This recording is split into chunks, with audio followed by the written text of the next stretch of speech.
Vous êtes branchés sur la fréquence 9/3/4. Le podcast Harry Potter, chapitre par chapitre.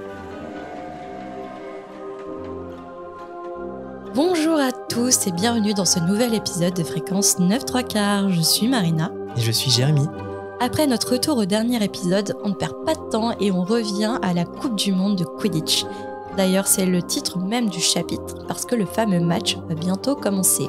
Irlande contre Bulgarie, une belle affiche et un beau programme pour cet épisode qu'on est ravis de partager avec notre invité du jour. C'est une sorcière podcasteuse comme nous, qui, grâce à la magie, nous a rejoints depuis le Québec. On est ravis de recevoir Frédéric. Salut Frédéric, comment ça va ? Ça va super bien, merci de me recevoir à votre super podcast. C'est un plaisir partagé parce qu'on est des auditeurs de ton podcast qui s'appelle En attendant ma lettre de Poudlard. Et justement, si tu devais résumer ton podcast, comment tu... Enfin, je dis podcast, mais on devrait dire balado. Si tu devais résumer ton balado, comment tu le ferais ? Donc, j'ai parti ça à l'automne dernier. Il y a déjà 17 épisodes. Puis, en attendant ma lettre de Poudlard, c'est un balado, un podcast que je voulais offrir à la communauté de fans québécois d'Harry Potter. J'ai déjà une page Instagram. J'avais déjà une petite communauté de quelques milliers d'abonnés. Je voulais vraiment pouvoir offrir... j'avais l'impression que des fois, il y avait des discussions qui s'entamaient sur la page, mais j'avais pas l'espace puis le temps de les continuer. Donc, le balado, c'était l'option idéale pour pouvoir le faire. Donc, c'est vraiment un balado où on couvre plusieurs sujets en rapport avec Harry Potter. Il y a des analyses des livres, évidemment, des comparaisons avec les films, surtout comme vous faites un peu. Par contre, moi, c'est pas chapitre par chapitre, c'est vraiment un tome par épisode, donc il faut y aller quand même rapidement, mais on fait aussi des épisodes sur la production des films, des discussions approfondies sur les personnages, on a des réponses aux questions des auditeurs aussi dans certains épisodes. Vraiment, c'est une bonne variété de plusieurs choses, puis les gens aiment bien ça, donc je suis contente. Puis là, en ce moment, on est l'été, mais ça reprend dès l'automne, j'ai très, très hâte. Puis voilà. Nous, on aime bien ça. Et en fait, est-ce que tu es le premier podcast québécois sur le thème d'Harry Potter? Absolument. Donc, pas que je sentais qu'il y avait un manque à ce niveau-là, mais vu que personne l'avait fait, je me suis dit pourquoi pas. Mon but, c'était pas non plus de me prononcer comme étant la grande experte du Québec d'Harry Potter, puis c'est moi qui fais le balado parce que c'est moi qui connais le plus ça. C'est vraiment pas ça, même que des fois, je reçois des invités qui m'éblouissent avec leurs connaissances puis qui m'apprennent des choses encore. C'est toujours ça, Harry Potter aussi, un peu. On en découvre toujours, puis nos réflexions nous amènent toujours, c'est ça, à mieux comprendre l'œuvre. Mais je suis très contente d'être représentante, disons, plus de cette communauté de fans au Québec, et puis de rencontrer des gens, des fans à travers tout ça. Là, c'est super. Comme probablement vous aussi, c'est votre cas d'ailleurs. Là, donc, vraiment, c'est le fun d'avoir ce rôle-là un peu. Là, c'est super. D'ailleurs, avant même ton podcast, tu représentais déjà sur les réseaux le fandom québécois parce que tu as une page Instagram qui est en fait préexistante à ton émission.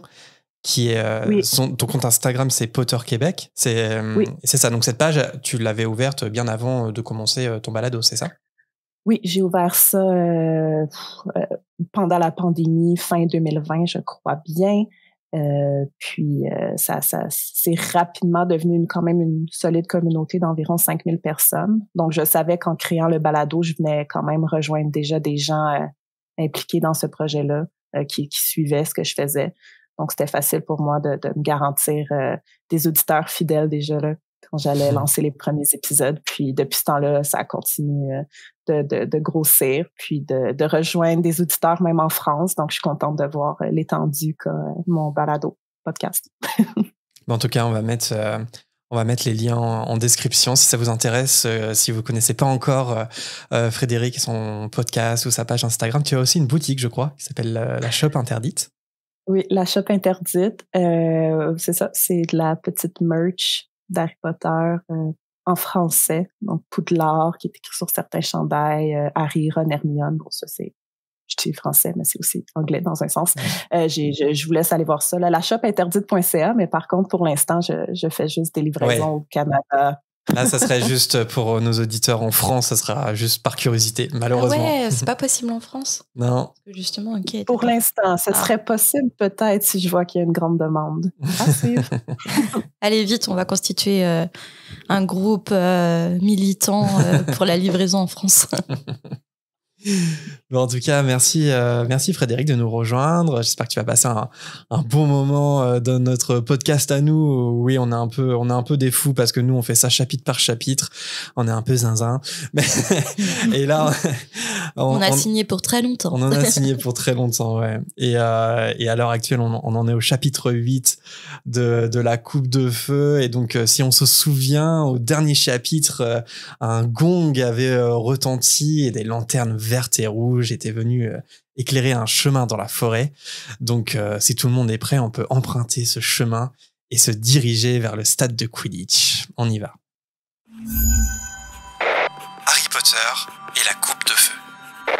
Chapitre 8. La Coupe du Monde de Quidditch.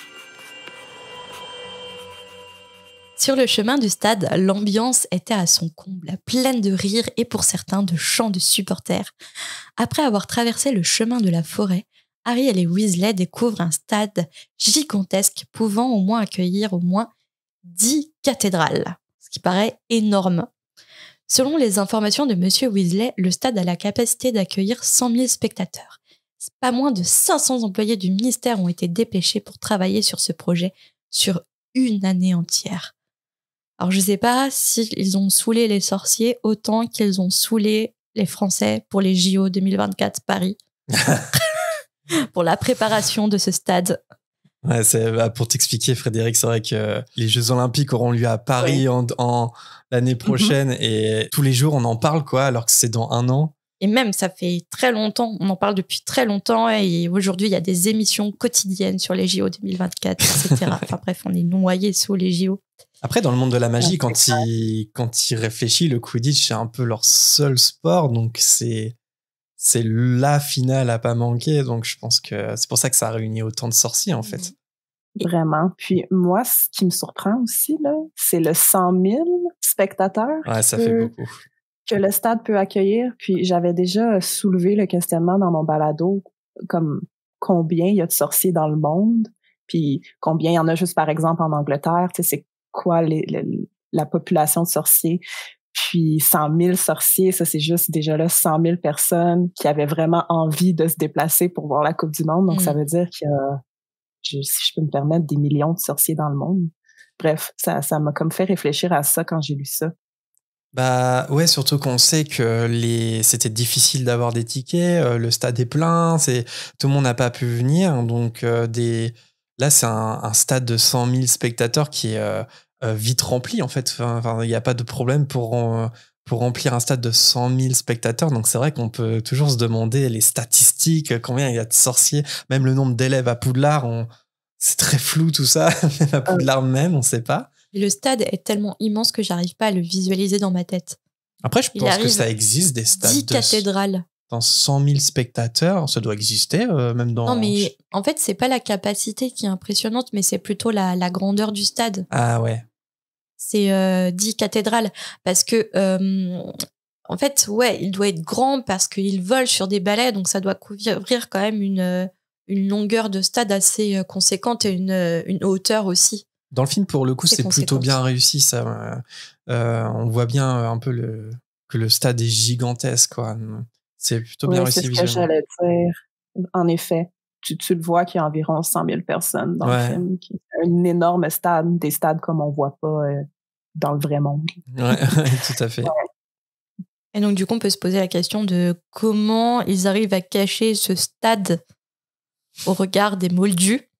Et en fait, chaque centimètre carré du stade a été soumis au sortilège du repousse moldu. En fait, à chaque fois qu'un moldu arrive, il se rappelle soudainement d'un rendez-vous urgent à l'approche du terrain. C'est un peu comme Poudlard, je crois. Poudlard, on voit une vieille ruine. Ouais, c'est ça. Enfin, si on est un moldu, parce que moi je suis un sorcier, donc ça m'arrive pas. Mais si Bien sûr. Ils ont un peu utilisé le même type de protection. Mm-hmm. Les sièges d'Harry et des Weasley se trouvent dans la tribune officielle située au plus haut du stade. La vue est incroyable et elle permet aux sorciers d'avoir une vue d'ensemble sur le stade, de voir des milliers de sorciers et de sorcières s'installer et d'être en face d'un tableau publicitaire. Même dans le monde des sorciers, on n'échappe pas à la publicité. Et là, en fait, on se dit, mais là, on vient de parler de la taille du stade. Et du coup, ils sont au plus haut. Mais il leur dit de grimper des escaliers, mais il y a combien de marches en tout? Parce que si ça fait la hauteur d'une cathédrale, c'est énorme. Ouais, avec la magie, il n'y a pas d'ascenseur magique, c'est ça que tu veux dire? Bah oui, c'est ça. Ouais. Il ne peut pas y avoir des escaliers tout En vrai, longs, est-ce qu'ils n'ont pas mis 1 heure? Bah après, dans un vrai stade, c'est pareil. Hein, tu es obligé de... Je sais pas trop comment c'est fait, mais il n'y a pas... Mais c'est un truc qu'on a... C'est un débat qu'on a... Dans un stade, t'as des paliers. Ouais, t'as des paliers, ouais. Ouais, mais ouais. Bah, dans le film, on voit un peu, c'est comme des espèces de gradins. Moi, en fait, je trouve que le stade, en tout cas, à ma lecture, je le visualise un peu comme il est dans les films. Mais oui, je pense que la tribune officielle est tout en haut, donc ils doivent mettre un paquet de temps à y aller quand même. Ça doit pas être de tout repos. Alors que dans le film, elle est plus centrée, cette tribune officielle-là, dans laquelle ils ne sont même pas. Dans le film, ils sont à la dernière rangée en haut. S'il pleut, ils vont être les premiers à le savoir. C'est ça qu'ils se font dire en plus. Je sais pas. Est-ce que je peux quand même adresser les différences entre le film et le livre? Ouais, bien sûr. Vas-y. Ben, écoute. Fais-toi plaisir. Je comprends pas tout à fait la décision de justement les mettre tout en haut dans le film, alors que justement, ça fait paraître comme si Drago et son père, eux, ont le privilège énorme d'être dans la tribune officielle sous invitation de Cornelius Fudge, ce qui est aussi le cas dans le livre, mais dans le film, c'est comme si les Weasley ils ont eu les moins bons billets parce qu'ils sont pauvres, puis c'est triste, puis ils sont en haut. Mais dans le livre, ils sont là avec eux. J'aurais aimé ça que ce soit ainsi dans le film. Ouais, ça aurait été bien.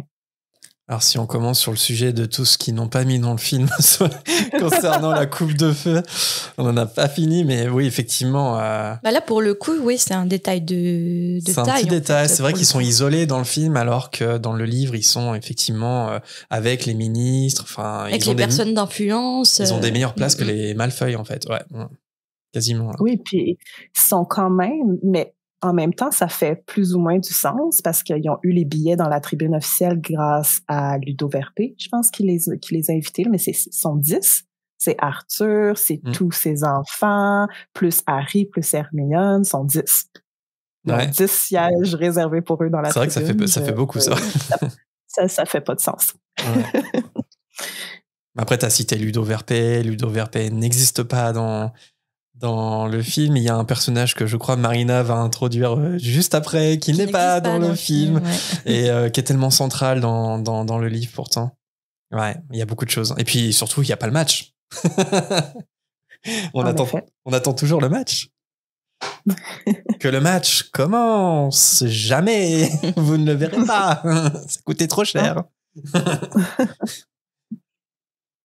Alors, Harry, il est dans la loge ministérielle, du coup, dans le livre, et il est curieux de savoir avec qui il va partager cet espace.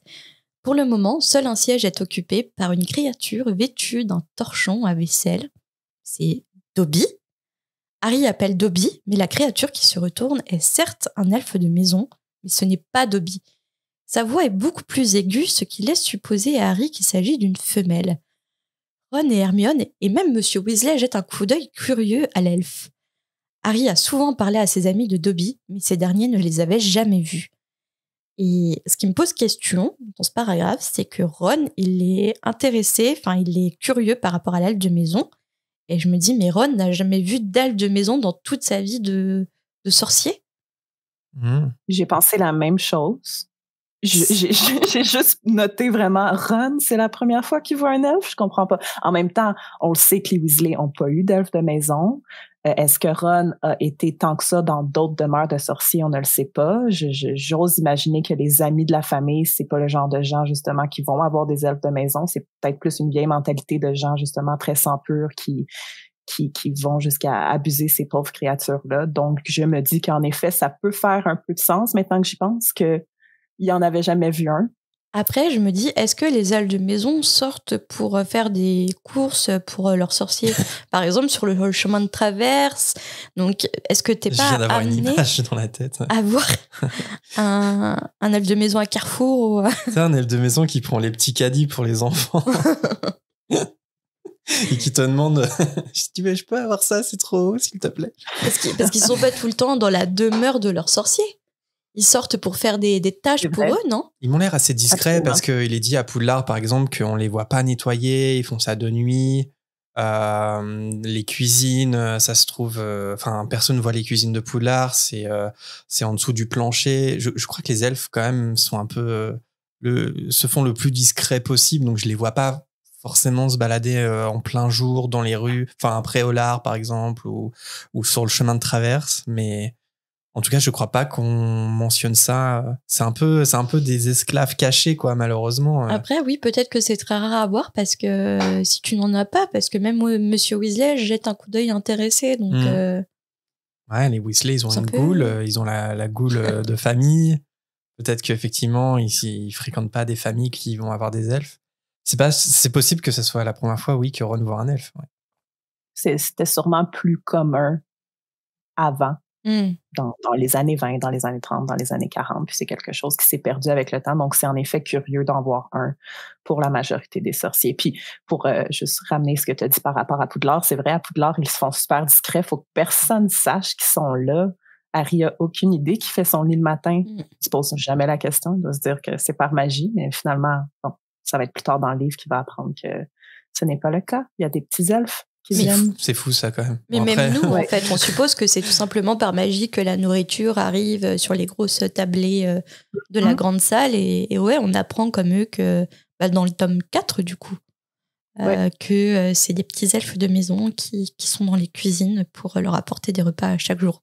Ça, Hyper fastueux. les sorciers peuvent avoir la même excuse que nous, c'est-à-dire de penser que c'est la magie qui fait tout ça, alors que non, en fait, ce sont des elfes de maison, ce sont des petits esclaves. Mais oui, je pense qu'il y a des élèves qui font toute leur scolarité à Poudlard et qui ne savent jamais qu'il y a des elfes qui se sont occupés d'eux pendant toute leur scolarité. C'est possible. Pauvre petite créature. Ouais, le plus gros plot twist de la série. Apprendre que c'est des elfes qui travaillent à Poudlard. Puis je me demande, juste pour peut-être conclure là-dessus, je me demande en fait si l'information est dans le fameux livre L'histoire de Poudlard, que c'est juste Hermione qui a lu, ou peut-être que c'est même pas dans ce livre-là. Je me rappelle plus comment Hermione le sait. C'est des elfes. Je pense que ça va être dit plus tard. Elle le sait pas. En fait, Elle l'apprend. On lui apprend. En fait, je crois qu'elle l'apprend quand Dobby annonce qu'il travaille désormais dans les cuisines de Poudlard. Oui, je crois qu'elle dit quelque chose, mais il y a des elfes de maison à Poudlard. Je crois qu'elle était pas au courant. Et c'est à partir de ce moment-là où elle est là, oh my god, et qu'elle monte la salle et tout pour les libérer. Puis je vois mal l'histoire de Poudlard, que le livre vante un peu, qu'il y a des elfes, voilà. Je sais pas si c'est mentionné. Je pense pas qu'il soit maltraité à Poudlard, mais je pense que ça ne s'étale pas partout qu'on a des elfes de maison, peut-être. Et puis on sait qu'il n'y a pas tout dans l'histoire de Poudlard, parce que par exemple, Hermione a lu l'histoire de Poudlard, connaît par cœur, mais elle ne sait pas que c'est le choix-peau magique qui fait la répartition, donc tout n'est pas dit dans l'histoire de Poudlard. Après, Poudlard, est-ce que c'est pas le meilleur endroit pour un elfe de maison qui souhaite travailler Est-ce que c'est pas le meilleur endroit pour eux d'être surtout pour Dobby, il gagne 1 galion par jour après.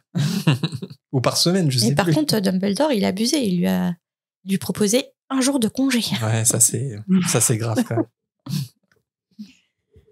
L'elfe répond qu'elle aussi connaît Dobby. Elle se présente sous le nom de Winky. Et voilà, nouveau personnage pour ceux qui n'ont jamais lu les livres. Winky, l'elfe de maison, existe. Et en un coup d'œil sur la cicatrice, elle devine l'identité d'Harry. Et Dobby n'arrête pas de parler de lui. Et d'ailleurs, elle n'est pas sûre que l'idée d'Harry de donner la liberté à Dobby ait été une super idée. Selon elle, Dobby ne se croit plus haut qu'il ne l'est. Et là, doucement, elle explique à Harry que Dobby demande à être payé pour son travail.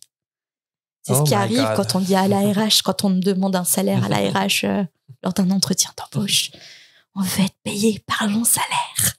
Là, je me suis dit quand même, Dobby, c'est un peu le GOAT des elfes de maison, parce que même Winky, un elfe comme ça, random, elle connaît Dobby. En fait, Dobby, c'est un peu le Harry Potter des elfes de maison, quoi. C'est une star. Quand il a été libéré, ouais, ça a fait, C'est Dobby ça a fait Potter. une vague dans le monde des elfes de maison. Ouais, c'est tellement dommage d'avoir supprimé Winky. Mais c'est pas étonnant parce qu'ils ont même supprimé Dobby, en fait. C'est-à-dire que je pense que mettre des elfes de maison dans les films, c'est un peu compliqué. Donc, supprimer Dobby, c'était pas pour rajouter un personnage d'elfe de maison en plus.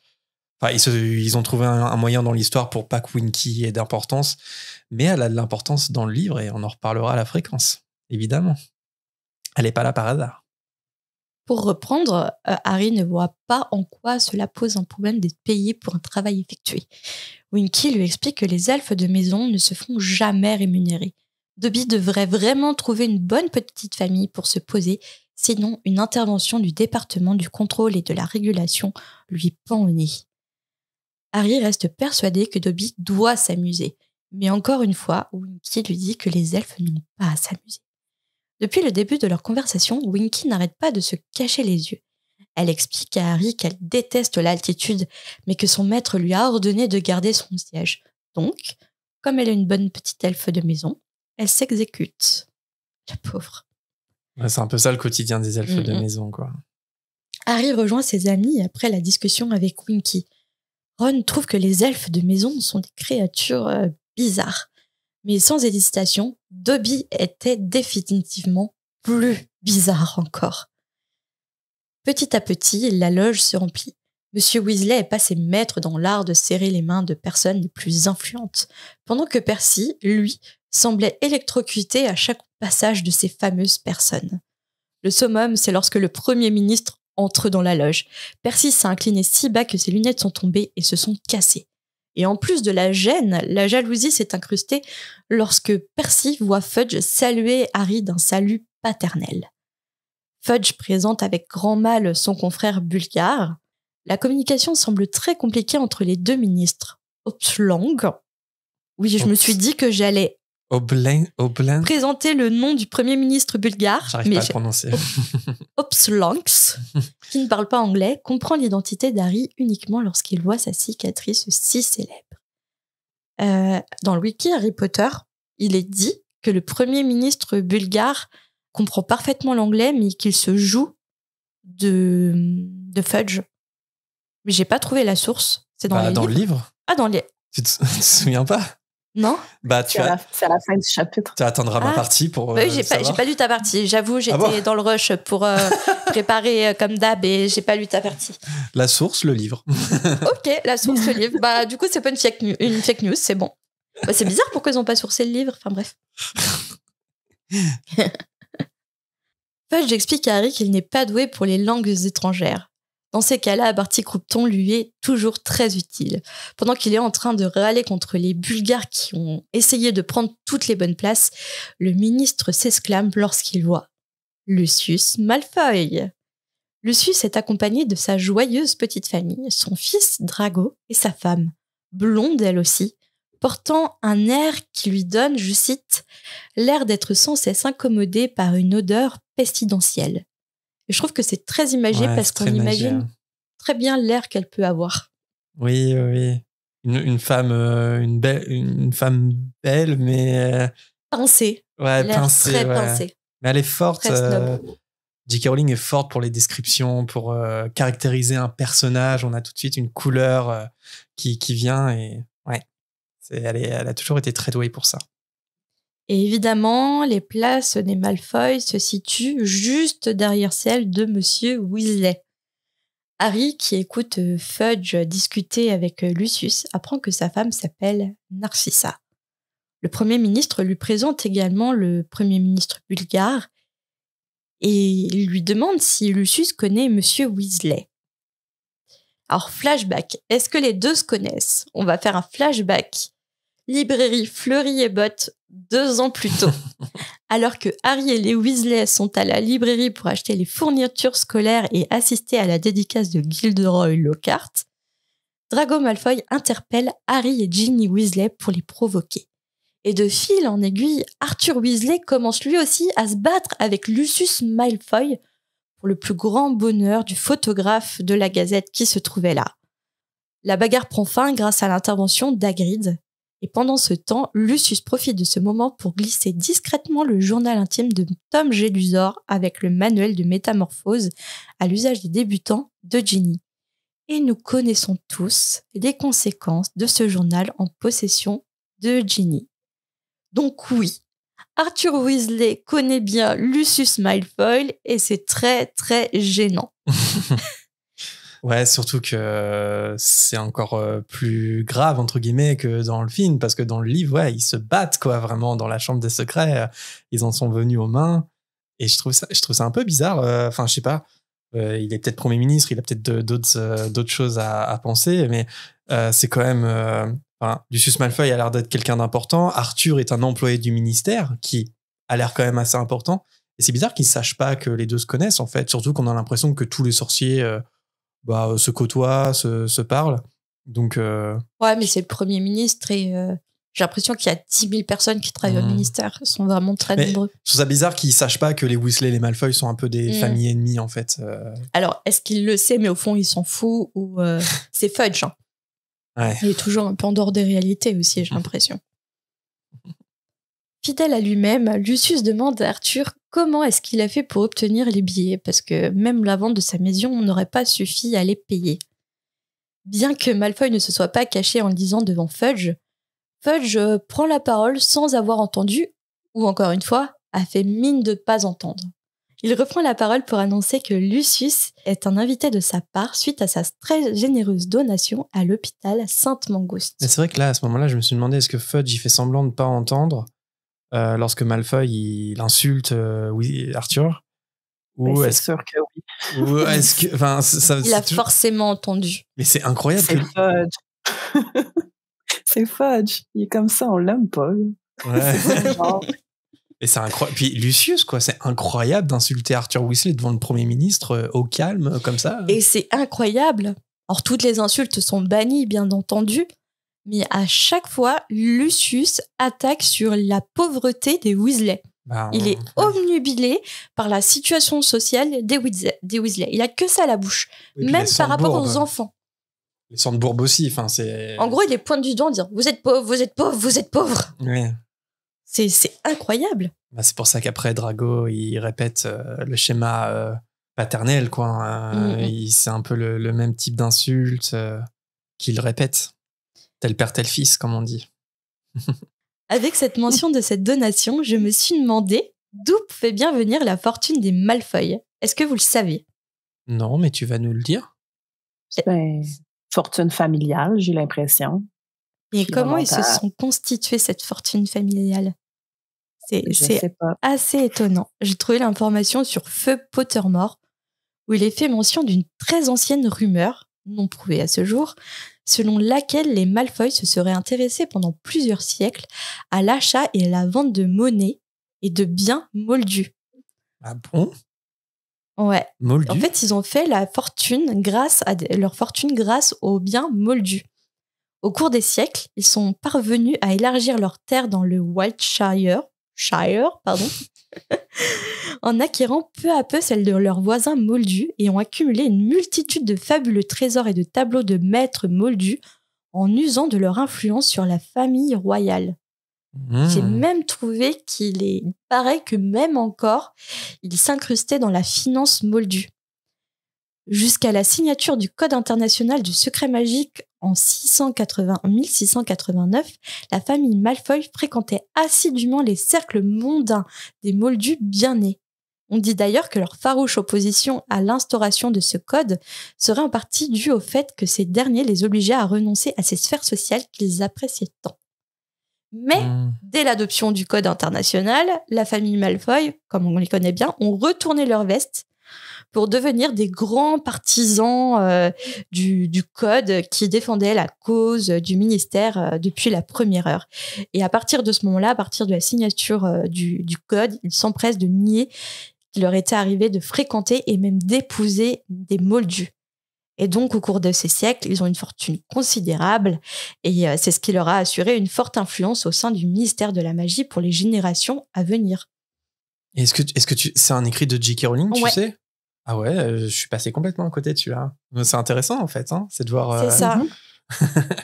Ils avaient un lien avec les Moldus qui était un lien intéressé, quoi. Intéressé, même très proche de la famille royale, parce que même dans l'écrit de J.K. Rowling, elle vient même à inventer une relation au premier Lucius Malfoy avec la reine Elisabeth Ier, et qui l'aurait conduit, etc. Mais oui, c'était très proche de la famille royale, des cercles mondains. Et en fait, c'est en usant de la magie contre ces Moldus, malgré tout, qu'ils ont acquis beaucoup, beaucoup de biens, en fait. Intéressant. Je ne savais pas. J'étais passé à côté de ce texte. Et ce qu'ils aimaient, en fait, c'était aussi... Ils aimaient malgré tout les Moldus, mais seulement bien nés, pour un peu show-off dans les cercles mondains à l'époque. Et suite au code du secret magique, ils ont, entre guillemets, un peu retourné leur veste.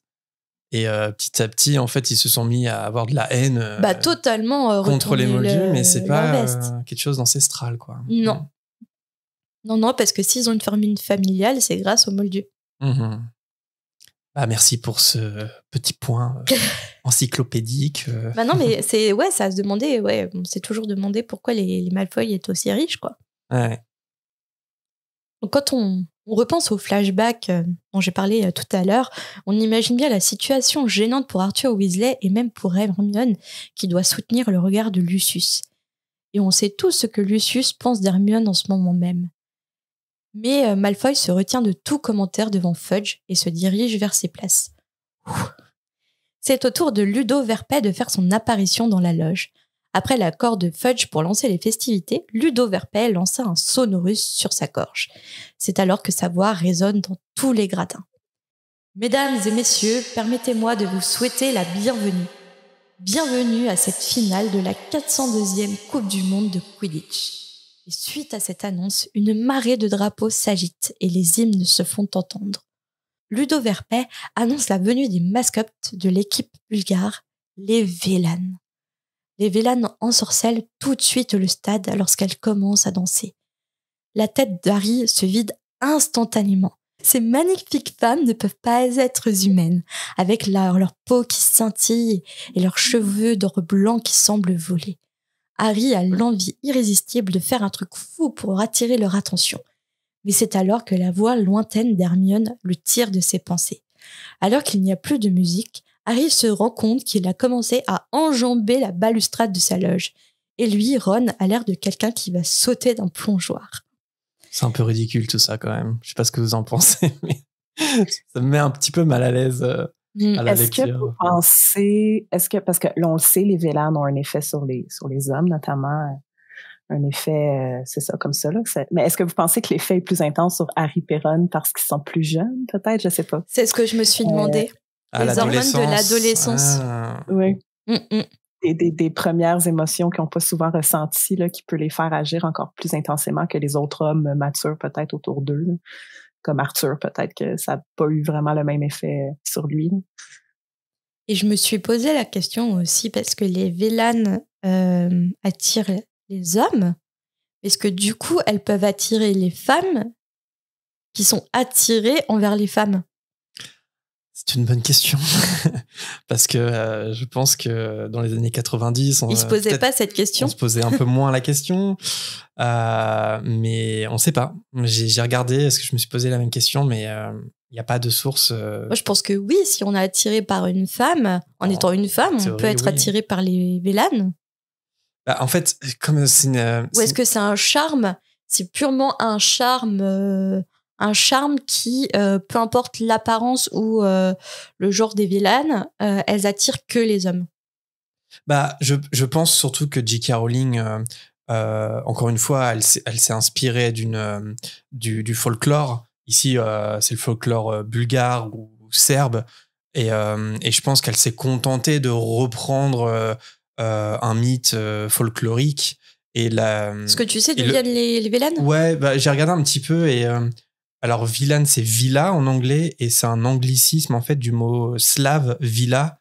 Et villa, ça veut dire nymphe en fait. Donc en gros, on aurait pu mettre dans le texte français des nymphes. Et à la base, en fait, dans le folklore bulgare et serbe, ce sont des fantômes de femmes qui se sont noyées et qui ont souvent été trahis par leur amant et qui ont un pouvoir hypnotisant sur les hommes. Donc chez nous, dans la mythologie grecque, ça se rapproche des sirènes en fait. Oui, c'est ça, c'est ce que j'allais dire. Le chant des sirènes. Même si dans Harry Potter, les sirènes et les Vélanes, pour le coup, ce sont deux créatures distinctes et qui n'ont pas l'air d'avoir de lien, mais en gros, les Vélanes, ça se rapproche plus de ce que dans la mythologie grecque, on connaît des sirènes. Mais oui, dans le folklore et dans la mythologie, ça n'a fait que sur les hommes. Aujourd'hui, dans le monde d'Harry Potter, elle n'a pas trop modernisé ça. En tout cas, elle n'en parle pas, mais on peut se poser la question. Oui, peut-être que des femmes peuvent être attirées par des Vélanes. Je sais pas.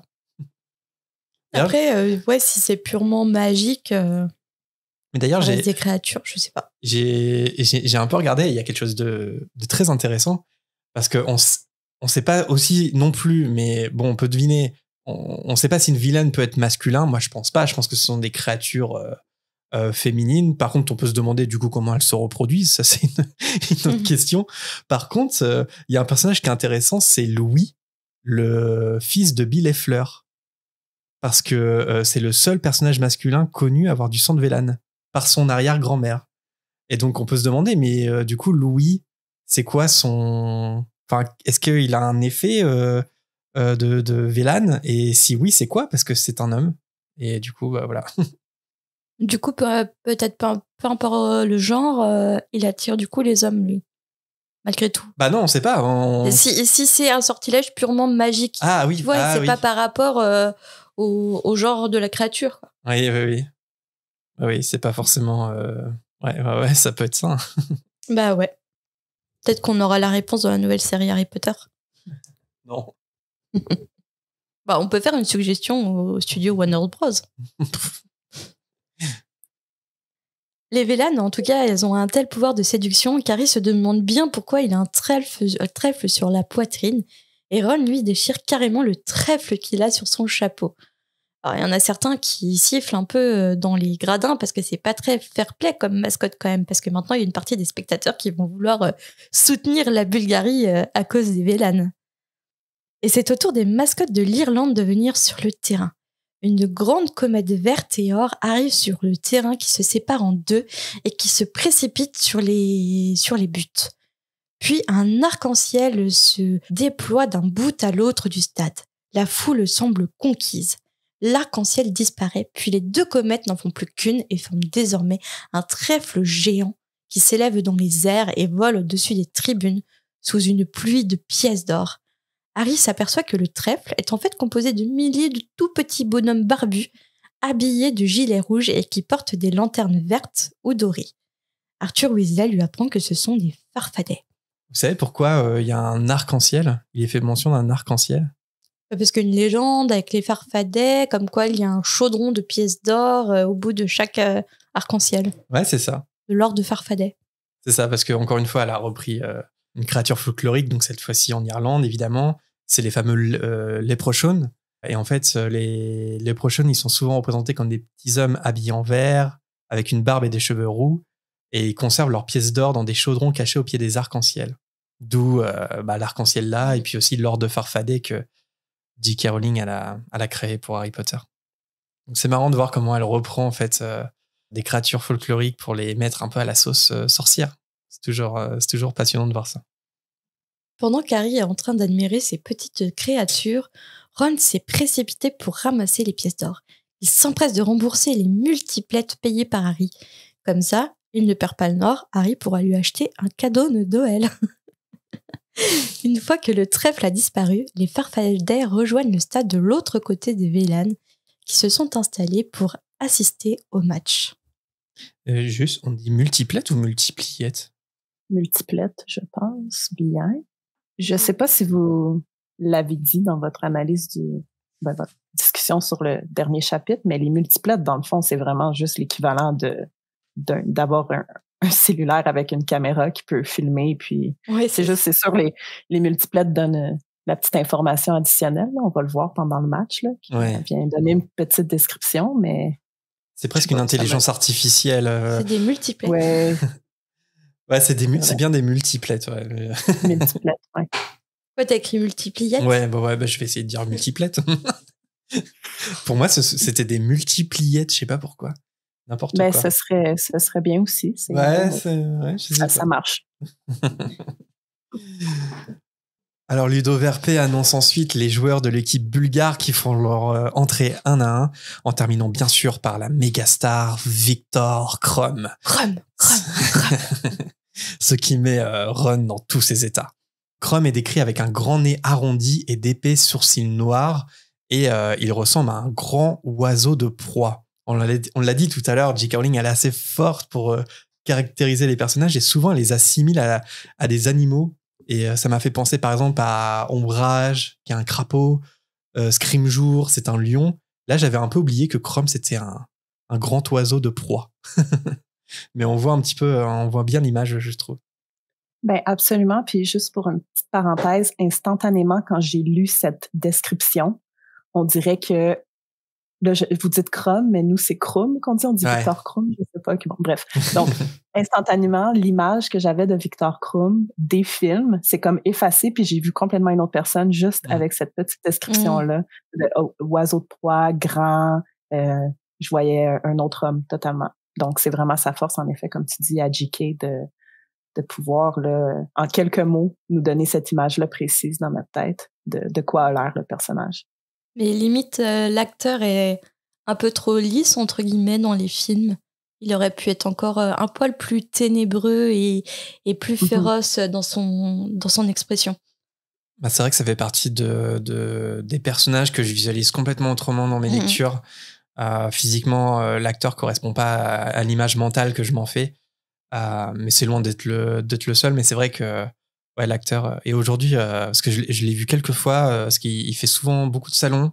C'est un acteur qui s'appelle Stanislav Janevski, et il est hyper imposant. Hein. Pour le coup, il ressemble vraiment à un vrai joueur de Quidditch en vrai. Je me suis retrouvé à côté de lui en photo et je paraissais tout minuscule. Donc, effectivement, il correspond pas trop à la description qu'en fait J.K. ici. Et d'ailleurs, au Québec, vous avez l'occasion d'avoir la venue d'acteurs, actrices pour faire des dédicaces dans les magasins, dans les choses comme ça? On a le Comic Con, qui est comme un événement qui arrive une fois par année. Je pense que ça se produit dans plusieurs villes dans le monde. L'an passé, il y a eu Matthew Lewis puis Bonnie Wright qui sont venus dans le Comic Con. Donc, évidemment, il faut payer pour une photo avec eux. Mais, et tu as eu l'occasion de le faire?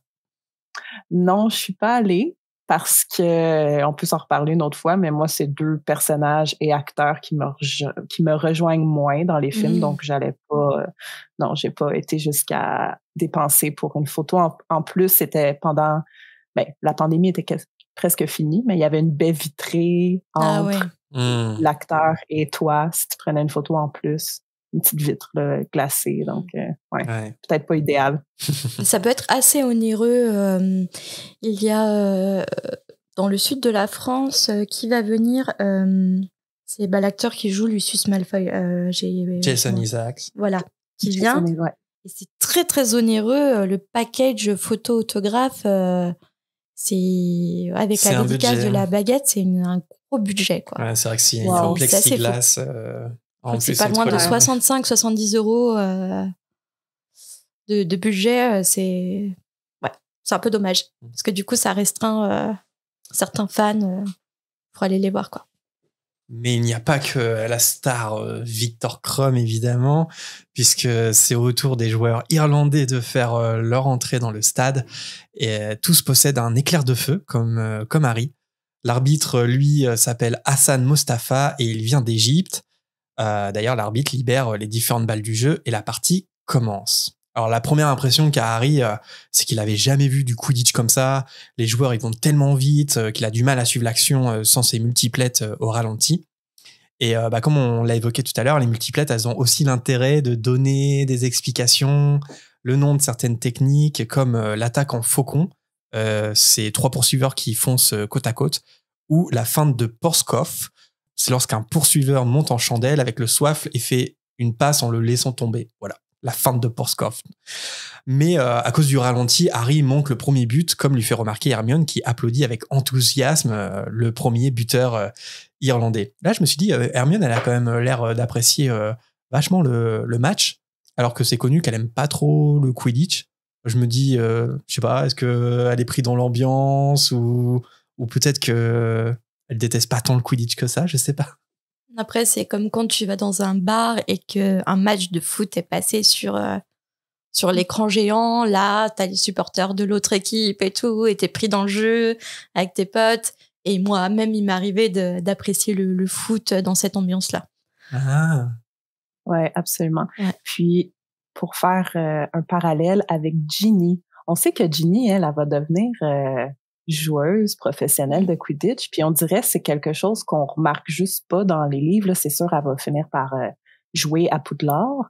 Puis je sais que la romance, on le sait, que la romance Ginny, Harry commence plus tard, mais on dirait que j'aurais aimé ça, voir juste peut-être un court dialogue entre Ginny et Harry qui vient juste montrer déjà que Ginny vraiment tripe d'être là au match, connaît bien le Quidditch, alors que zéro présent. Elle est là dans la scène, mais je pense qu'elle a aucune réplique dans ce moment-là du chapitre. J'aurais peut-être ajouté ça serait venu déjà installer un peu le fait qu'elle est une amateur vraiment de ce sport-là. Contrairement à Hermione, oui, en effet, que je pense que c'est juste dans le feu du moment, là. Elle est très, très enjouée par le match, évidemment. L'ambiance et tout.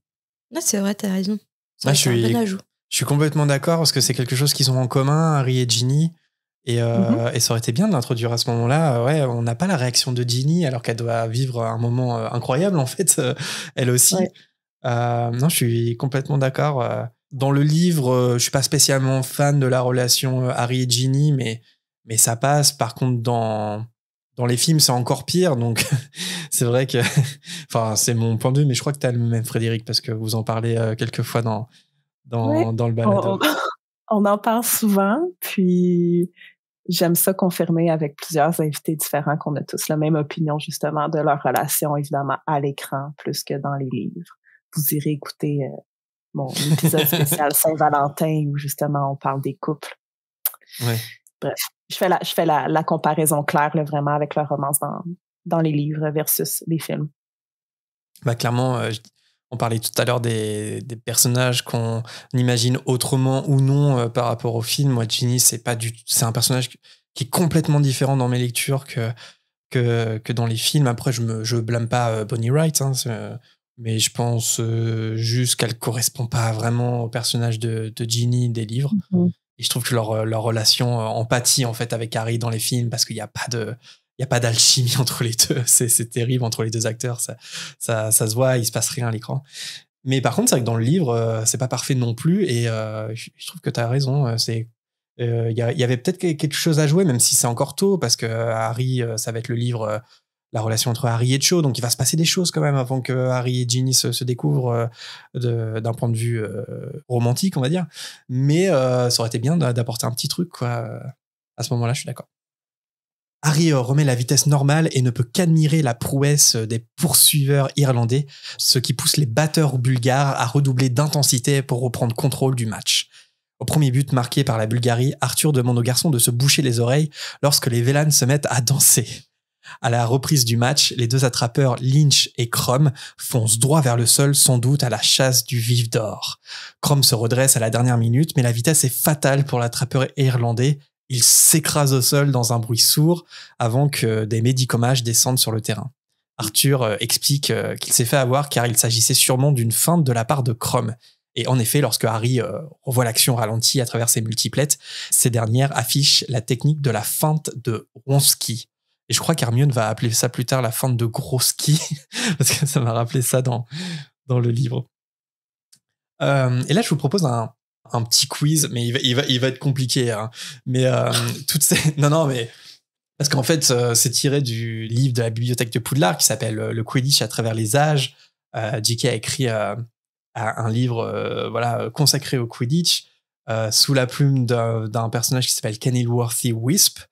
Et c'est un livre super où on apprend l'histoire du Quidditch, mais on apprend aussi la technique du Quidditch, les fautes, et notamment tout ce qui est technique, stratégie. Et là, on en a vu quelques-unes. On a vu l'attaque en faucon, la feinte de Proskov ou de Wronski. Mais est-ce que j'ai été voir dans le livre, est-ce que vous vous rappelez ce qu'est le Starfish and Stick? Oh, Ah bah j'ai dit compliqué, hein. Ah, je crois c'est même pas un QCM. En plus, c'est pas traduit dans le livre. Non, mais si vous savez pas, on peut pas deviner. Par contre, le Starfish and Stick, je crois qu'on le voit un moment, plus ou moins dans le film, mais dans Le Prince de Sang Mêlé. Bon, je l'explique. C'est un rapport avec le Quidditch? Ouais, c'est une technique de Quidditch. Les joueurs doivent se positionner probablement d'une certaine manière, tous ensemble, je sais pas. Non, ça c'est... Non? C'est Okay. juste... non, c'est juste un joueur et je peux vous dire, c'est le gardien. Ça peut être que le gardien. Le Starfish and Stick. Tu t'en souviens? Ben, on Frédéric? dirait, ça me fait penser à quand Ron, il fait ça. Ouais. Là, vous me voyez, là, vous, là, mais Oui. quand il fait aller ses jambes et ses bras. Mais... Je crois qu'on peut dire qu'il fait un Starfish and Stick parce qu'en gros, il faut que le gardien il mette son balai en position horizontale et qu'il s'accroche d'une main et d'un pied. C'est pas vraiment ce qu'il fait, je crois, mais il doit tendre l'autre bras et l'autre jambe pour attraper le soifle. Donc en gros, c'est un peu... On a l'impression qu'il tombe du balai. Ah, l'étoile de mer et Oui. stick. Ok. Ouais, étoile de mer et stick. Ok. Les bâtons, ouais. Je trouvais ça marrant. Bah bravo Frédéric, parce que t'as quand même Ouais. pratiquement deviné. Hein. Sinon, il y a aussi le Double Beater Defense. Alors là, si on arrive à le traduire, c'est facile. Défense des doubles batteurs, je sais pas. Ouais, c'est ça. En gros, c'est quand deux batteurs frappent le cognard en même temps. Voilà. Mm-hmm. Et sinon, un dernier, le Parkin Spincer. Mais là, c'est lié à un Parkin, je crois que c'est un genre de Quidditch qui est cité dans le Quidditch à travers les âges, donc la traduction peut pas aider. Le Parkin Spincer. Non. Non. C'est quand deux poursuiveurs... Alors, on a un petit peu ça dans le premier Harry Potter, dans l'école des sorciers, mais pas vraiment. C'est quand les deux viennent comme en sandwich, là, je dirais, là, sur le joueur adverse. C'est ça. Ils sont mis comme ils arrivent de chaque côté.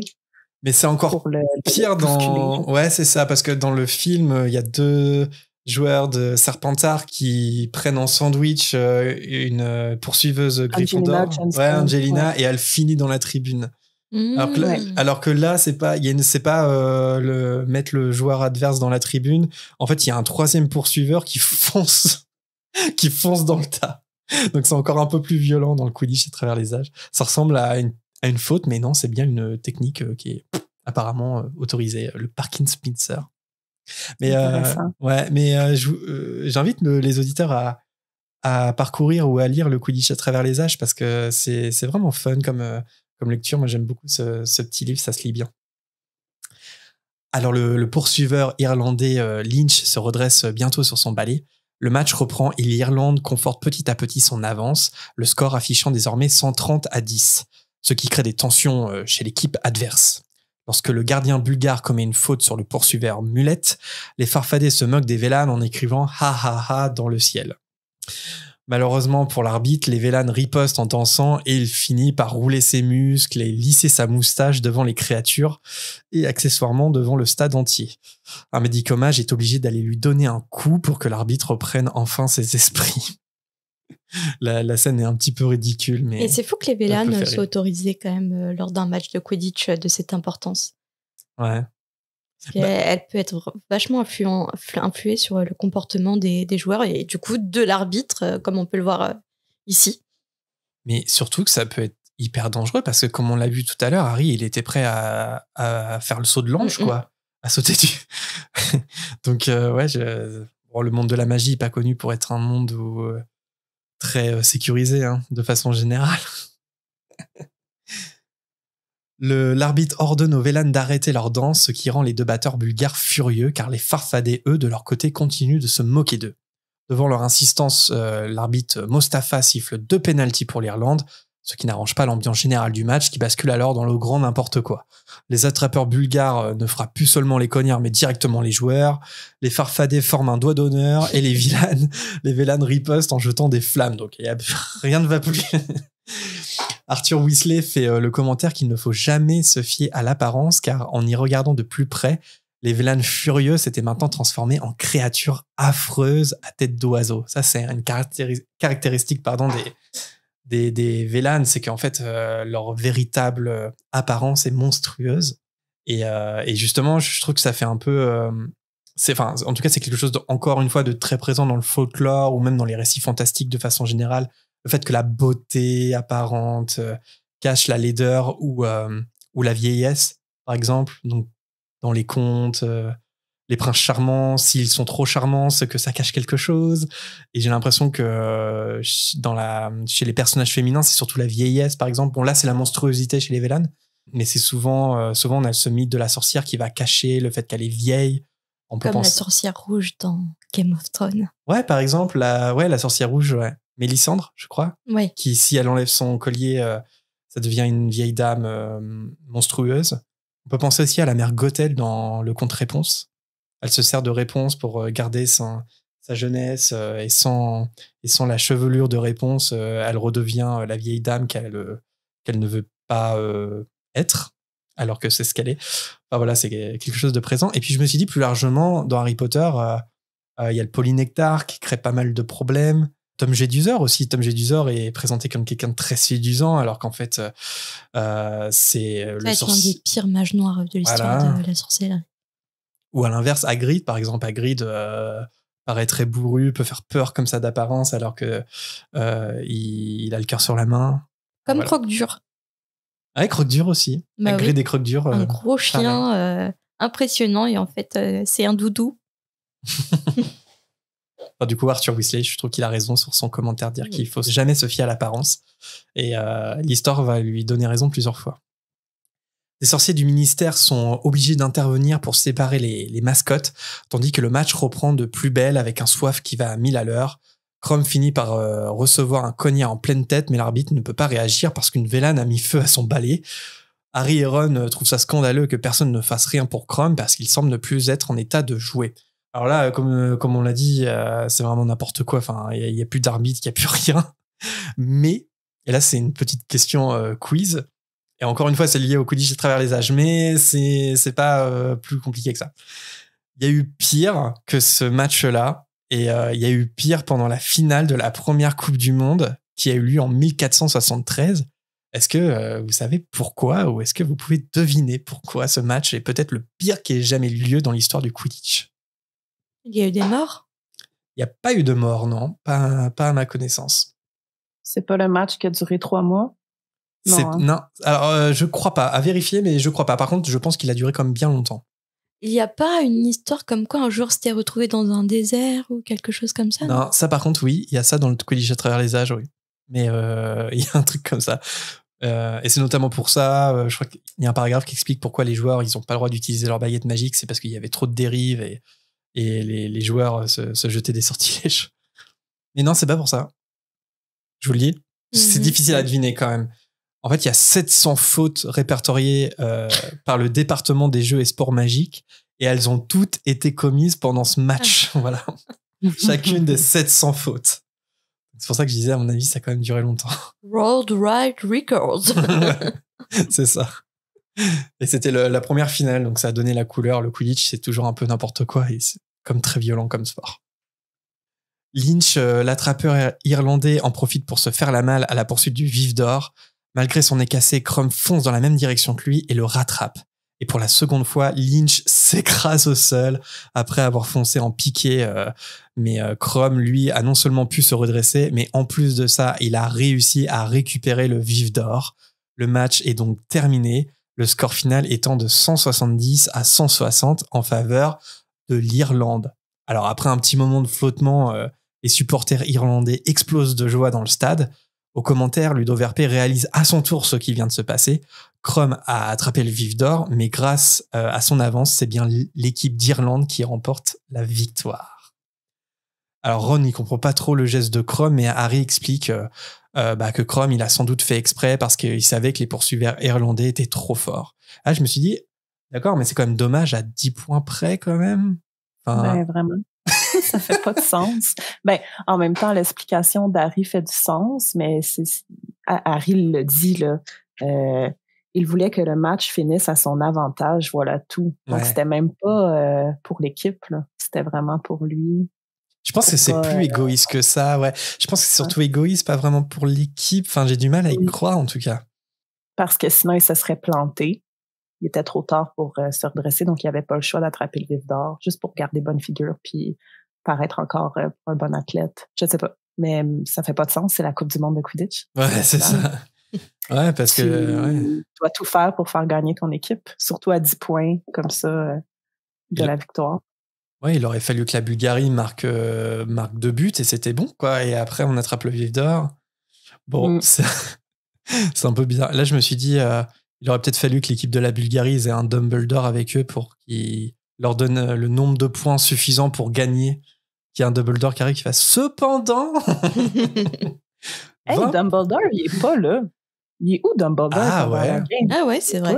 Ou alors il est là et on n'en parle pas. Il est là, mais il n'est jamais là. Il aurait été dans la tribune officielle, clairement. C'est vrai, c'est une bonne question. Bah, c'est vrai que je vois mal Dumbledore ne pas assister à la finale de Coupe du Monde de Quidditch qui se passe dans le pays. C'est une bonne réflexion. J'avais jamais réalisé jusqu'à il y a 30 secondes. Ouais. Dumbledore est pas là. C'est vrai que ça fait pas de sens. Ouais. Complètement. Peut-être que ça aurait été un peu bizarre, un peu cringe pour Harry et compagnie, qui est le directeur de Poudlard, et que... Je sais pas, mais... Ouais, enfin, t'as quand même le Premier ministre quand même dans la loge, donc... Non, mais je veux dire... ça aurait rien apporté peut-être à l'histoire, donc peut-être que J.K. elle s'est dit, bon, bah, il y a pas Dumbledore, et puis voilà. Je me dis peut-être ça. Peut-être. En tout cas, pour revenir à Krum, Hermione, elle voit du courage dans ce qu'il a fait, dans son geste. Et il a l'air mal en point, en plus, Victor Krum, parce qu'il y a encore des médicomages qui s'occupent de lui. Là, je me suis dit, tiens, Hermione, peut-être qu'il y a un début de crush à ce moment-là, je sais pas. parce qu'elle a l'air quand même de le défendre. Le ministre bulgare dit que son équipe s'est malgré tout battue avec grand courage. Et Fudge est stupéfait de voir qu'il parle anglais. C'est à ce moment-là, Marina. Parce que Fudge, il a galéré toute la journée à communiquer avec lui.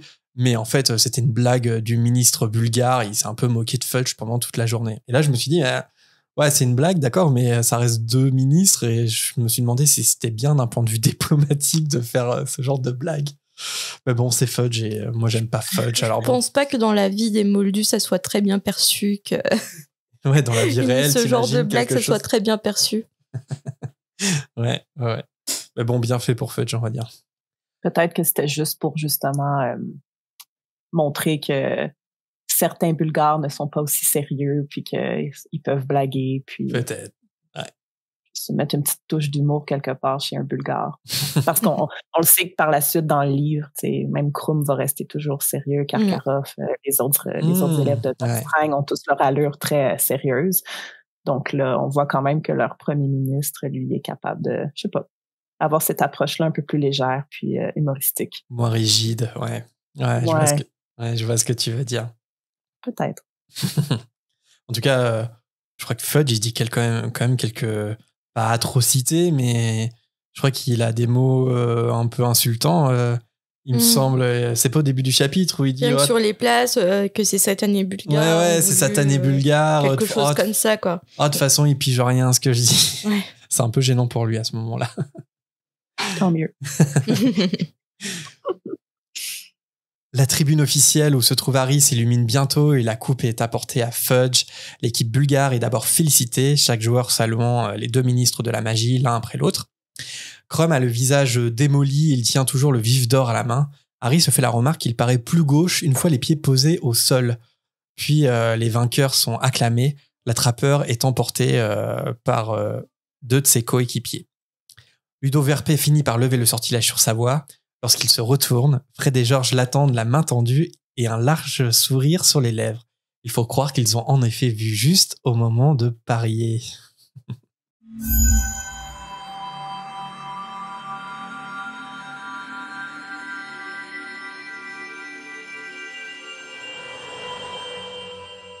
Merci Jérémy pour ce résumé de chapitre. Merci Marina et merci Frédéric. C'est très cool. On va passer désormais à la rubrique « Quel est le meilleur personnage du chapitre selon nous ?» Frédéric, est-ce qu'il y a un personnage qui t'a marqué dans ce chapitre? J'en ai 2, là, puis je vais y aller avec mon premier. Je veux pas non plus m'avancer sur ce que vous allez peut-être vouloir dire à votre tour. Je vais prendre Victor Krum comme étant le personnage marquant du chapitre, évidemment, pour sa présence importante dans le match. Aussi la feinte qu'il va faire, que je sais que Harry va refaire plus tard, qui va être utile à Harry, bref. Donc, c'est ça. Juste sa présence dans le match, ce qui va amener à Harry, que Harry puisse l'observer comme ça en train de jouer, ça m'a marqué. C'est comme le personnage important du chapitre. J'avais Winky en deuxième, mais je figure que peut-être vous l'avez également. Donc, pour des raisons évidentes du fait que c'est la première fois qu'on voit un autre elfe de maison que Dobby, c'est sûr que c'est super marquant dans le récit comme moment. Et une des grandes oubliées des films, du coup. Oui. C'est marquant aussi juste par le fait qu'on voit tout de suite qu'elle est très différente de Dobby par rapport à sa vision du rôle que doivent tenir les elfes de maison. Oui, parce que en voyant Dobby, parce que mon personnage aussi c'est Winky, donc je te rejoins aussi sur la rubrique. Et en fait, vu qu'on a vu Dobby comme seul elfe de maison dans la saga pour le moment, on peut s'imaginer que tous les elfes de maison s'imaginent être libres en fait et voient vraiment leur mode de vie comme une contrainte, alors qu'avec Winky, on découvre que d'autres elfes de maison se soumettent totalement aux sorciers et aux sorcières et qu'ils n'en souffrent apparemment pas, entre guillemets, ce qui est très différent de Dobby. Oui, Dobby, c'est un marginal. Ouais, c'est un marginal, ça. alors que la grande majorité des elfes de maison sont comme Winky. En fait, on découvre quelque part un peu réellement en fait, comment ils sont les très elfes. formatés au point qu'ils se posent même pas la question de « et si on était libre, est-ce qu'on apprécierait une vie de liberté ?» Et je pense que ça va jouer un rôle aussi sur Hermione, parce que quand elle va apprendre qu'il y a des elfes de maison à Poudlard, je pense que elle va se rappeler aussi de Winky avec tout ce qui va se passer ensuite dans le chapitre d'après, où elle va être accusée à tort, on va mal lui parler, elle sera pas respectée. Je pense que ça va être déterminant aussi pour Hermione de voir comment est traité Winky et pour se réaliser comment sont traités les elfes de maison en général. Ouais. Et toi, Jérémy, ton personnage? Alors moi, j'ai pas pris un truc sérieux. Moi, j'ai une pensée émue pour l'arbitre. Je le savais. Je savais que t'allais dire l'arbitre. J'ai presque pris l'arbitre aussi. Je sais pas, je le trouvais. Je savais que t'allais prendre ça. C'est le personnage le plus absurde. Vraiment, c'est n'importe quoi, cet arbitre. La scène où il lisse sa moustache devant les vélanes. Je sais pas si j'aurais eu envie de voir ça en film. Je sais pas. Mais, puis il finit super mal, on lui brûle son balai. En plus, on le visualise très bien, très visuel comme scène. C'est très visuel, ouais. Pour moi, c'est... Puis souvent, ça me fait rire des personnages qui vont tout prendre un peu dans la figure. C'est un humour qui me fait rire, quoi. Donc voilà, une petite pensée pour Hassan Mostafa à jamais dans nos cœurs. On dirait qu'il est mort, mais non, il est pas mort. Mais on le revoit pas après, en tout cas. Merci les amis pour cette rubrique. Et nous allons passer à la dernière rubrique de ce podcast qui s'appelle La volière.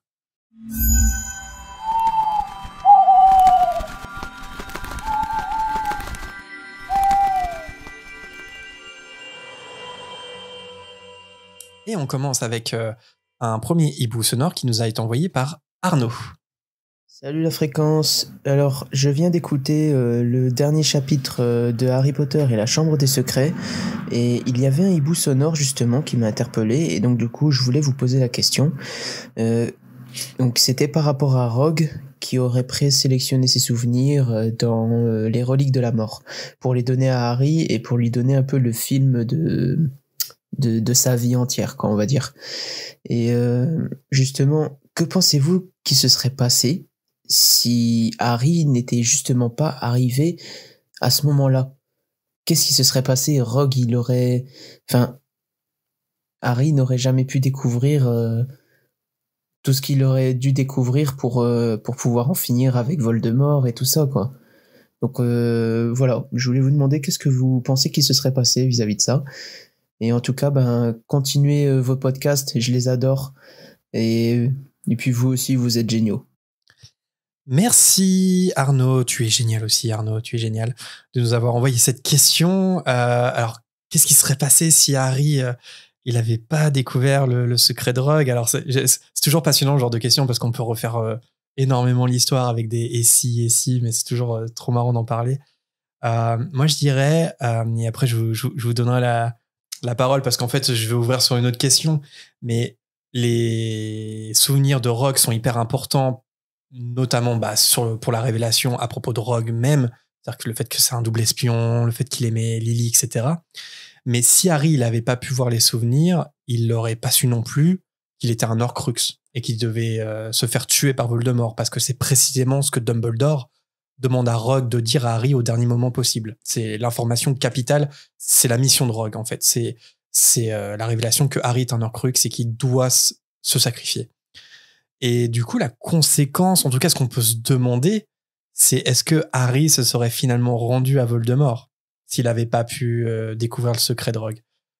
Parce que c'est un peu cette révélation-là qui le pousse à se sacrifier dans la forêt interdite.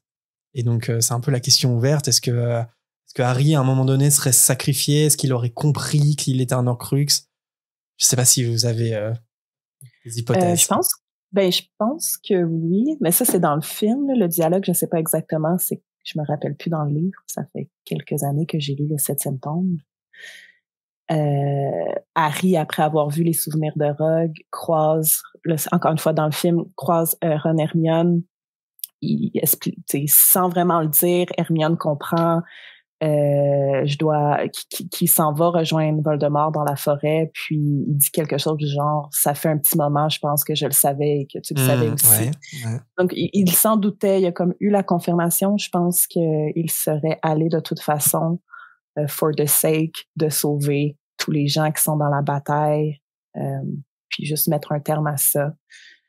Je sais que Arnaud, dans son message, faisait référence à une autre question que vous avez reçue par rapport à la présélection des souvenirs de Rogue puis tout ça. Je pense que Rogue, peut-être vous l'avez mentionné, prévoyait pas nécessairement mourir ce soir-là. Lui, il voulait à tout prix voir Harry, je crois. Surtout quand il a convoqué tous les élèves dans la grande salle. Je pense que son plan c'était de peut-être juste l'amener dans son bureau puis de tout lui révéler, puis peut-être à ce moment-là, hey, en plus de ça, tu pourrais regarder mes souvenirs. Puis finalement, bon, pour l'histoire aussi, là, Harry a fini au chevet de Rogue pendant ses derniers instants, puis là, les souvenirs lui ont été remis, mais c'est ça. Je pense que ça aurait quand même fini avec Harry qui se rend à Voldemort dans la forêt, peu importe souvenir de Rogue ou non. Ouais, je suis d'accord aussi. Même s'il ne savait pas forcément, dans la théorie où Harry n'aurait pas su qu'il était lui-même un Horcrux, je pense que le caractère d'Harry, le chemin de vie qu'il a fait depuis sa naissance, son entrée à Poudlard, son entrée dans le monde de la sorcellerie, aurait fait qu'il se serait sacrifié pour mettre un terme à cette guerre dans le monde des sorciers. Mais quoique, en le disant, non, ça fonctionne pas, parce que du coup, finalement, se sacrifier, mais pourquoi? Parce que s'il avait pas su que c'est un Horcrux, finalement, il serait mort, mais Voldemort aurait régné sur... Non, pas forcément. En fait, ce qui est important, c'est que Harry doit se sacrifier et il faut que ce soit Voldemort qui le tue. En gros, c'est les conditions nécessaires pour qu'il y ait la possibilité que seul l'Horcrux meure, en fait, dans Harry. Mais Harry n'a pas forcément besoin de savoir qu'il est un Horcrux pour que ça fonctionne. Donc, si Harry se sacrifie, de base... Oui, mais dans sa tête, il se serait dit... je me sacrifie, mais finalement, pourquoi? Parce que s'il ne savait pas pour la que... cause. Ouais. Oui, mais pour la cause, ça n'aurait pas terminé le règne de Voldemort. Ça aurait pas mis un terme au règne de Voldemort dans l'esprit d'Harry. Tu vois ce que je veux dire? Ouais, mais peu importe, parce qu'il serait retrouvé dans les limbes, il aurait retrouvé Dumbledore dans les limbes, et Dumbledore, il aurait eu cette discussion avec Dumbledore de toute façon. Donc, Je sais pas, on pourrait dire, si Harry se sacrifie, je pense que finalement, ça aurait pas changé grand-chose le fait qu'il ait pas les souvenirs de Rogue. Par contre, ça aurait changé énormément sur ce qu'il pense de Rogue, évidemment. Oui, ça aurait changé sur sa réflexion aussi. Un petit peu, quoi. Il amène à se sacrifier. Ouais. Juste avant je reviens à la scène où il quitte Ron et Hermione avant, il leur dit, il sait pas, Harry, il sait qu'il est un Horcrux, mais il sait même pas qu'il va survivre à ça. Ouais, il est comme, j'ai pas le choix de me faire tuer parce que je suis un Horcrux, puis on va être plus près de l'éliminer lui, puis il dit à Ron et Hermione, occupez-vous du serpent, parce qu'il reste juste ça. Il reste moi puis le serpent. Puis après ça, vous pouvez tuer Voldemort, moi je vais être mort, bon, mais ça va être réglé. Donc, ça, c'est un choix du... Ouais. Ben, il a juste confiance que Voldemort va quand même finir par être tué, juste pas par lui, mais il met sa confiance entre les mains de Ron et Hermione et de tous les autres qui sont au courant des Horcrux pour qu'ils puissent en finir, eux, sans que Harry soit là nécessairement. Ouais, tout à fait. Donc, c'est pour ça que si jamais, même s'il savait pas qu'il était un Horcrux, s'il avait juste cette théorie en tête parmi d'autres, ça aurait rien changé parce qu'il se serait sacrifié entre guillemets pour la même raison, en fait, hein. Donc, je sais pas si ça aurait fait une grande différence. Dans le film, je crois que c'est un peu une création du film. C'est pas dans les livres que Harry voit Ron et Hermione, je crois pas. Parce qu'il se cache justement sous la cape d'invisibilité, il veut parler à personne, il veut voir personne pour rejoindre la forêt interdite. Et c'est assez fort que dans le film, il croise Ron et Hermione. Et ouais, non, mais je suis assez d'accord. En fait, il serait sacrifié à un moment donné. Peut-être pas maintenant, peut-être pas à ce moment-là, peut-être pas aussi vite. Mais peut-être qu'il l'aurait fait à un moment donné. Nous passons au hibou sonore de Jasmine. Coucou Jérémy, coucou Marina, j'espère que tout va bien. Je m'interrogeais par rapport aux moyens de transport magiques. Dans un passage du tome 7, il est dit que Harry sent dans sa cicatrice Voldemort arriver chez les Malfoy. Il est dit que bientôt, il serait arrivé suffisamment près pour pouvoir transplaner jusqu'à eux. Du coup, cela voudrait dire que si on est trop éloigné, ce n'est pas possible. Et aussi dans le précédent chapitre, vous parliez de Charlie qui rate son examen et qui atterrit sur une femme qui faisait ses courses. Du coup, ça m'amène à cette question, comment peut-on être sûr qu'il n'y ait personne à l'endroit où on va transplaner ? Parce que ça ne doit pas être très agréable pour la personne sur qui on atterrit.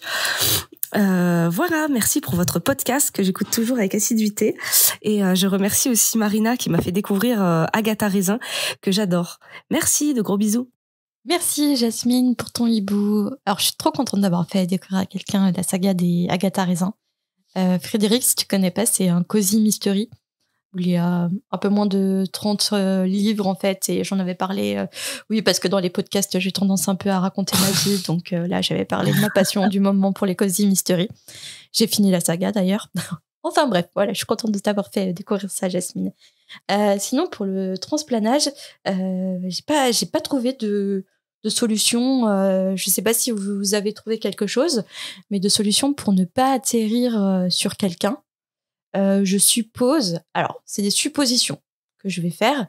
Le transplanage, donc c'est un moyen de transport hyper dangereux, à tel point que le ministère de la Magie a mis en place un permis de transplaner. Et le permis, on peut le passer quand on est à Poudlard. Et il y a un instructeur, Wilkie Tycross, qui vient à Poudlard pour faire passer le permis au jeune sorcière qui le désire. Et l'instructeur rappelle que la chose importante dont il faut se souvenir pour transplaner se résume aux 3 D. Destination, détermination, décision. Dans ma tête, je me dis que peut-être il faut vraiment se déterminer et prendre la décision d'aller à une destination vraiment très précise, vide de personnes, vraiment vide, pour éviter d'atterrir sur quelqu'un lors du transplanage. Je ne sais pas si vous êtes d'accord avec moi, mais en tout cas, je crois qu'il n'y a pas de solution pour savoir que l'endroit que l'on vise est vraiment vide de toute personne. En effet, c'est ce que je me suis dit la même chose. On peut pas s'assurer qu'on va pas tomber sur quelqu'un. C'est un risque à prendre. C'est super dangereux, n'empêche. Ouais, c'est dangereux, ouais. Est-ce qu'il faut vraiment que tu visualises, ok, je me visualise un lieu, mais tu visualises un emplacement vide, et donc du coup, il faut vraiment être déterminé à arriver à un endroit vide. Je crois qu'il est dit dans le ministère de la Magie, il y a des zones de transplanage. Donc je pense sur sur des lieux, on va dire, où il y a beaucoup de transplanage, Des lieux beaucoup de publics. trafic. Ouais, il y a des choses qui sont mises en place, je pense, pour éviter ce genre de choses. Mais après, si tu transplanes d'un point A à un point B comme ça, un peu random, ça peut arriver malheureusement. Mais je me suis aussi dit autre chose parce qu'il y a le code du secret magique, mais ça veut dire que t'as pas le droit de transplaner n'importe où. Et pourtant, par exemple, quand Dumbledore il transplane avec Harry, j'ai l'impression qu'il transplane un peu n'importe où, que ce soit un village sorcier ou non, on s'en fiche un peu. Je me suis demandé ça aussi. Est-ce qu'on peut transplaner partout? Bah, même Harry, au moment des reliques de la mort, il transplane un peu n'importe où. Après, ça va parce qu'ils sont en pleine nature, donc le risque de tomber sur quelqu'un est quand même assez faible. Mais ça aurait pu arriver. Par exemple, Hermione, elle transplane à Londres lors de l'attaque. Circus, ben oui, puis il y a comme des centaines de personnes. Downtown London, c'est rempli de gens.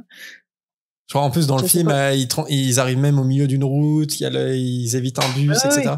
Oui. Ouais, donc c'est risqué de transplaner, mais le monde de la magie est risqué, on le dit toujours. Et on dit aussi que les moldus ne voient rien, de toute façon. Oui, c'est ça. Ils sont trop occupés, ils sont trop dans leur tête. Ouais, comme pour le Magicobus, ouais, exactement.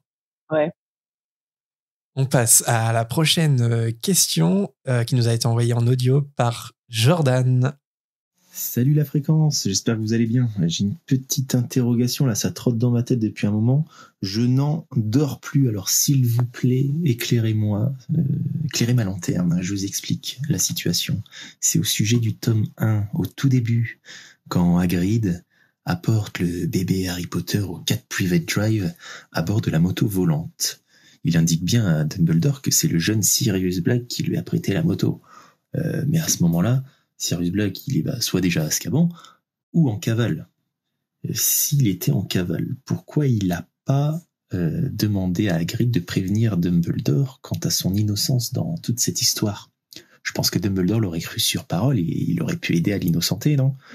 Est-ce qu'il y a un truc que j'ai pas pigé? Est-ce que c'est une incohérence ou alors c'est juste tais-toi, il faut bien qu'il y ait une histoire? Voilà. Des bisous. Merci Jordan. Alors des tais-toi, il faut bien qu'il y ait une histoire. Il y en a beaucoup dans Harry Potter. Ça arrive souvent. Tais-toi, c'est magique. Tais-toi, ouais, nous on appelle ça ta gueule, c'est le TGCM, ta gueule c'est magique. Mais peut-être un petit point chronologique sur une partie de ta question, parce que Sirius il est pas en cavale lorsqu'il rencontre Hagrid, parce qu'il va retrouver Pettigrew juste après, avec tous les incidents que ça implique. Donc quand Hagrid et Sirius se retrouvent à la maison des Potter, non, Sirius n'est pas en cavale, il n'est pas à Azkaban, il est libre en fait. Par contre, c'est vrai, Sirius, il aurait pu dire à quelqu'un, par exemple Hagrid, qu'il n'était pas le gardien du secret, mais que c'était Peter. Il aurait pu dire la vérité. Après, pourquoi il le fait pas?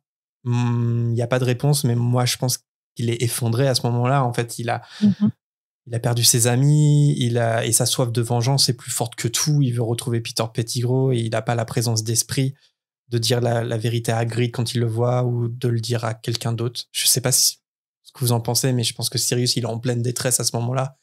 On peut peut-être l'expliquer comme ça, je sais pas.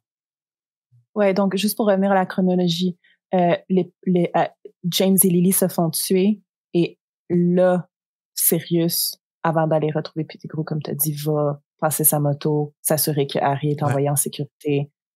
Puis ensuite, il y a la scène où Pettigrew va tuer les moldus.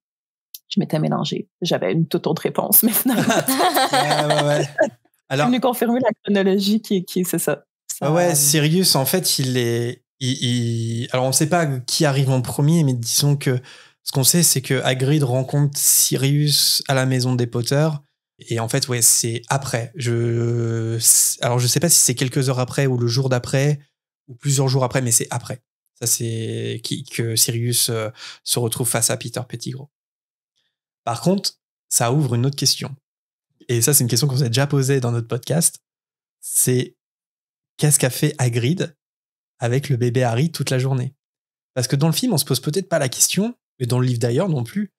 Mais en fait, Hagrid récupère le bébé Harry la nuit du meurtre de James et Lily, mais ce n'est que la nuit suivante que le bébé Harry est déposé devant la maison des Dursley. Mais qu'a fait Hagrid pendant 24 heures avec le bébé Harry?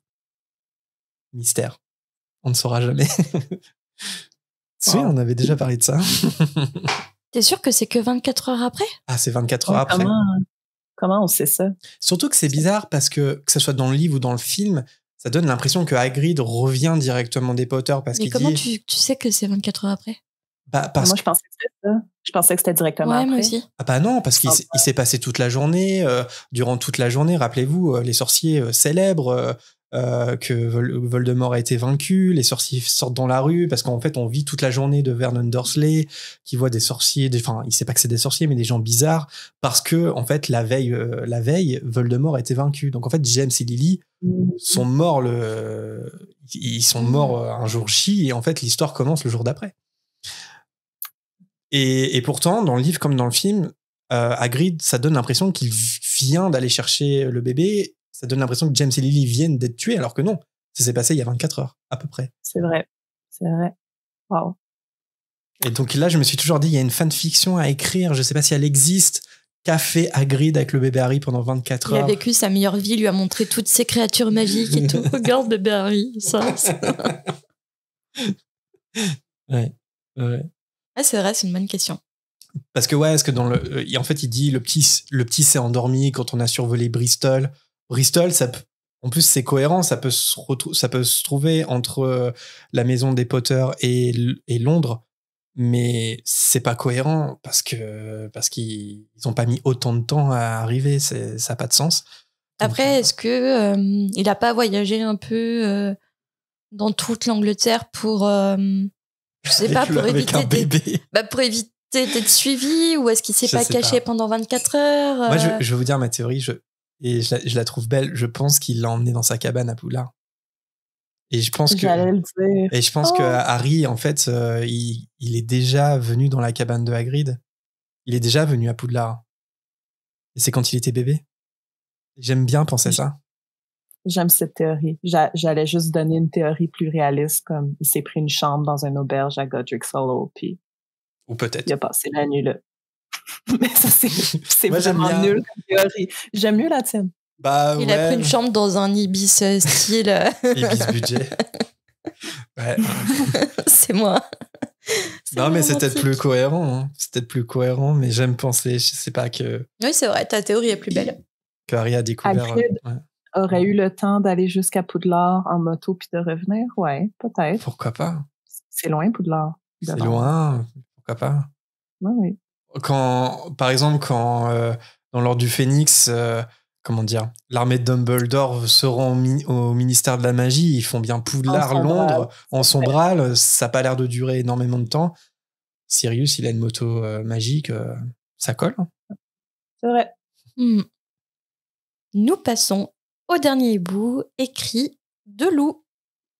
Pourquoi avoir changé la coupe des 3 sorciers en un porte-au-loin dans le tome 4? Je ne comprends pas pourquoi Barty a élaboré tout ce plan au lieu de transformer n'importe quel autre objet en porte-loin. Voilà, je vous remercie encore 1000 fois pour ce que vous faites. Merci Lou pour ton hibou. Alors en fait, au départ c'était le plan de Voldemort. Il avait prévu qu'Harry gagne la dernière épreuve dans le labyrinthe en éliminant tous ses adversaires. Donc, Harry aurait alors empoigné seul la coupe et se serait retrouvé devant Voldemort, désorienté, et dans la tête de Voldemort, tout se serait bien passé. En fait, Harry, désorienté, aurait été facilement manipulable, il aurait eu le sang d'Harry, le jeune sorcier serait mort sous sa baguette, et comme ça, en empoignant à nouveau le porte-au-loin, il aurait pu faire son grand retour à Poudlard devant tout un public. C'est ce qu'il envisageait de faire en transformant la coupe en porte-au-loin, en fait. Et en un porte-loin spécial, puisque normalement, dans ma tête, le porte-au-loin, c'était seulement un aller. Et ce porte-loin, en fait, était prévu pour faire un aller-retour. Dont la théorie, c'est seulement une théorie, que Voldemort avait prévu de faire son grand retour autour de ça, oui. à Poudlard devant le public. Je ne sais pas ce que vous en pensez, mais pour moi, c'est ça. C'est ça, c'est une théorie que son plan, c'était de reprendre le porte-au-loin et de retourner. Parce que j'ai déjà répondu à cette question-là dans mon balado.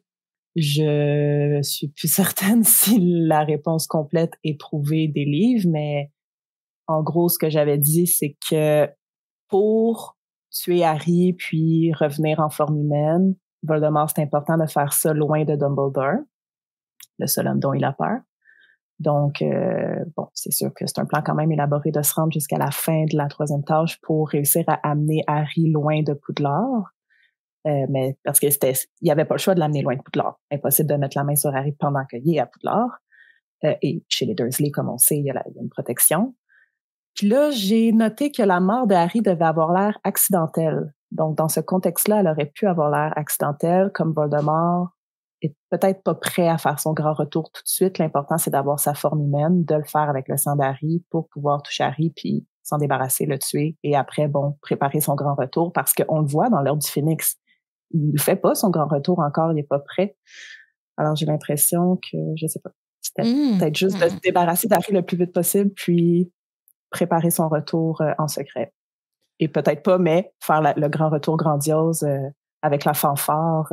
Mais du coup, pourquoi avoir prévu un retour aux portes loin? J'imagine la scène. Et là, Voldemort qui se met à danser, là, petit freestyle. Hop, Excite. Tu sais, il fait des gestes, des mouvements avec sa cape, là. Alors, c'est pas du tout podcast, hein, ce que je fais avec les gestes. De la capoeira. Non, mais je suis d'accord avec toi, Frédéric. La seule théorie qui me semble valable, c'est celle, effectivement, de faire passer la mort de Harry comme un accident du tournoi des 3 sorciers, parce que je vois pas d'autre explication. Parce que sinon, il suffisait... apparemment, on peut créer un porte au loin comme ça mais assez facilement. En fait, il aurait accroché le cadavre d'Harry au porte au loin pour que le porte au loin le ramène, mais que le cadavre d'Harry serait passé pour un accident. Ou encore disparu. Mais oui, mais toute la question, c'est le pourquoi. Le porte au loin. Ah bah oui, c'est ça en fait qui pose question.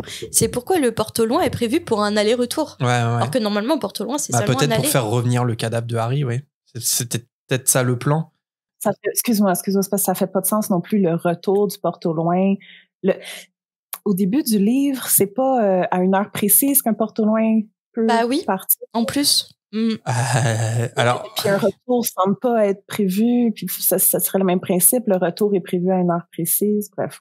Je pense qu'il y a plusieurs types de porte au loin parce que effectivement dans la pour la Coupe du Monde, c'est très réglé, mais par exemple, on va le voir, alors je crois que c'est pas dans le film, mais dans l'Ordre du Phénix, on sait que Dumbledore, il peut créer des porte au loin parce qu'il fait prendre, après la bataille au ministère de la magie, il fait prendre un porte au loin à Harry pour qu'il revienne dans son bureau, donc c'est un porte au loin qu'il crée comme ça au vol. Et d'ailleurs, c'est pas autorisé, c'est pour ça que Fudge, il dit qu'est-ce que vous faites? Puis Dumbledore, en fait, il dit non, mais c'est moi le patron, t'as pas compris.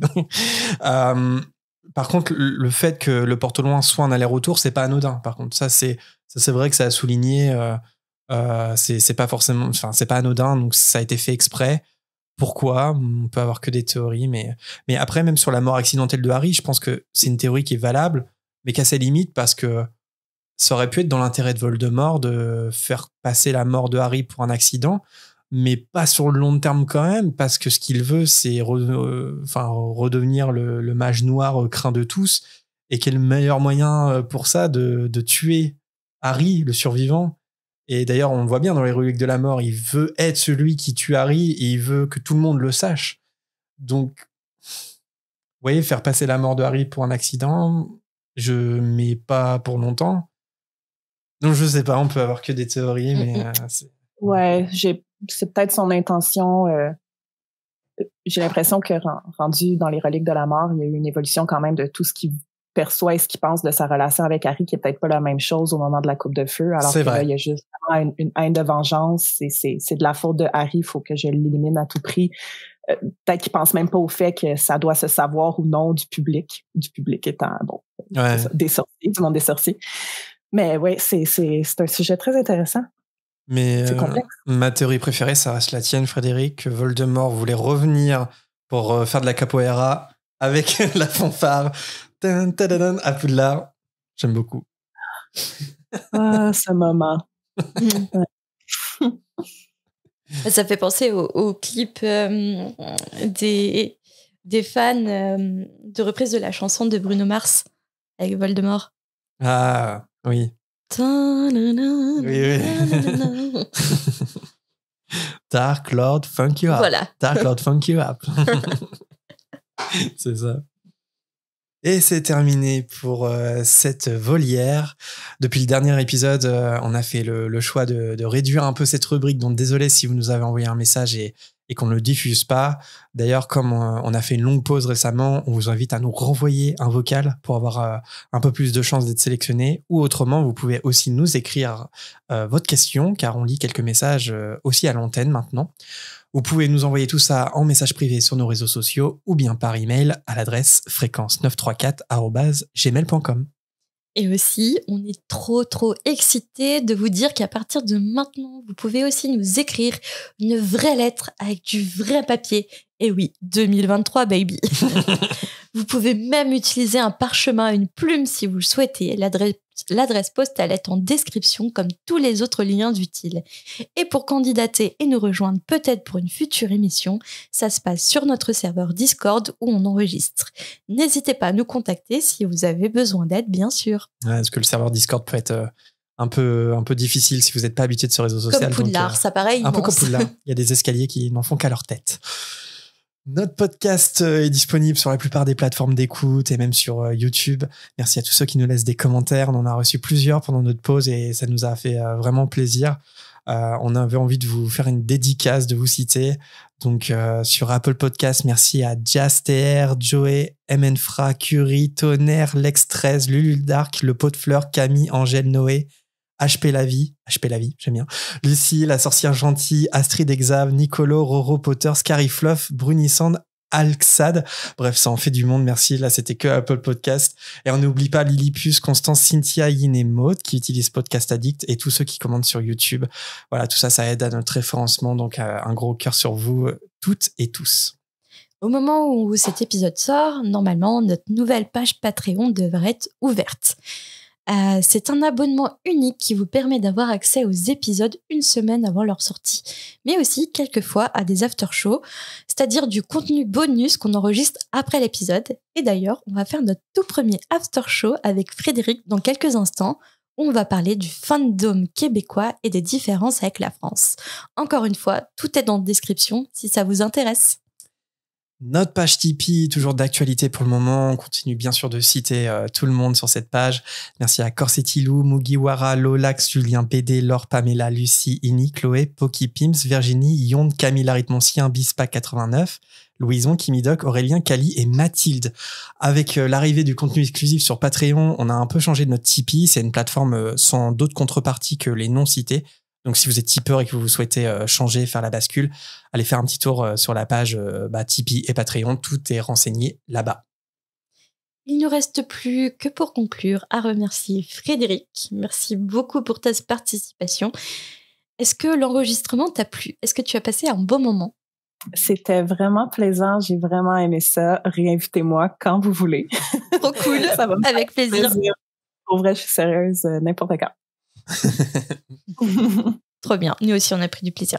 Bah ouais, on te réinvitera avec plaisir. Comme on l'a dit, et c'est le cas pour tous les invités qu'on a déjà eus, on leur dit à chaque fois, mais si ça vous plaît, n'hésitez pas à refaire une demande et tout. C'est avec plaisir qu'on. Et surtout, on en vient, si on en vient à un chapitre que vous adorez. Ouais. Et Frédéric, s'il y a un chapitre que tu adorerais faire et tout, n'hésite pas à nous le dire. Et puis quand on arrivera à ce chapitre. Eh ben, tu viendras avec plaisir. Le récit du prince, chapitre 32, tome 7. Ah. Ah ben, on se donne rendez-vous dans 5 ans et demi. Ouais, c'est ça. Colin. Ouais, ça va être dans un petit bout.